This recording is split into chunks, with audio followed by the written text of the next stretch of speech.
নমস্কার। জয় হোক সর্বশক্তি সনাতনী সংগঠনের।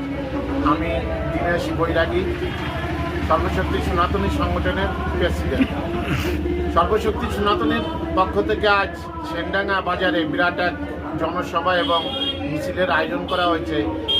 কেন? আমরা দেখেছি বাংলাদেশের দীপু দাস সহ গতকালও একজনকে মারা হয়েছে। দীপু দাসকে নৃশংসভাবে মেরেছে ধর্মের নামে। কেন? আমরা দেখেছি দীপু দাসকে মেরে পুলিশ কাস্টডি থেকে বের করে নিয়ে মেরে তাকে উল্টো গাছের সঙ্গে ঝুলিয়ে বেধড়ক মার দিয়ে তারপরে ধীরে ধীরে তাকে আগুন জ্বালিয়ে মারা হয়েছে। এটা একটা মানুষ সহ্য করতে পারে না, একজন সনাতনী সহ্য করতে পারে না।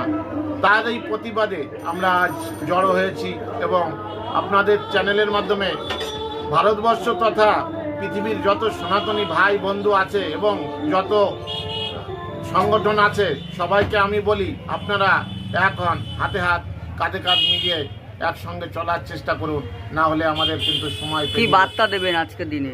আজকে আমাদের বার্তা থাকবে, বিভিন্ন জায়গায় সবাই সনাতনীরা নেমে যান, আমাদের এক হতে হবে, হাতে হাত কাঁধে কাঁধ মিলিয়ে আমরা চলবো, না হলে আমাদের উপায় নেই। আগামী দিনে কি কর্মসূচি থাকতে পারে? আগামী দিনে আমাদের যে কর্মসূচি, আমাদের বিভিন্ন জায়গায় এবং দিল্লির বুকেও আমরা একটা ধর্ণা প্রদর্শনী করব এবং বিভিন্ন জেলায় জেলায় আমরা সর্বশক্তি সনাতনী সংগঠনের পক্ষ থেকে বিভিন্ন জায়গায় প্রতিবাদ সভা করব এবং যতদিন এই প্রতিবাদ সভা চলবে, যতদিন এই সমস্ত মারা দাঙ্গা এবং জিহাদিরা যেভাবে আমাদের সনাতনীদের উপর ঝাঁপিয়ে পড়ছে তারই প্রতিবাদ আমরা চালিয়ে যাব। আপনার নাম ও পরিচয়? আমার নাম দীনেশ বৈরাগী, হালি শহর, সর্বশক্তি সনাতনী সংগঠনের প্রেসিডেন্ট।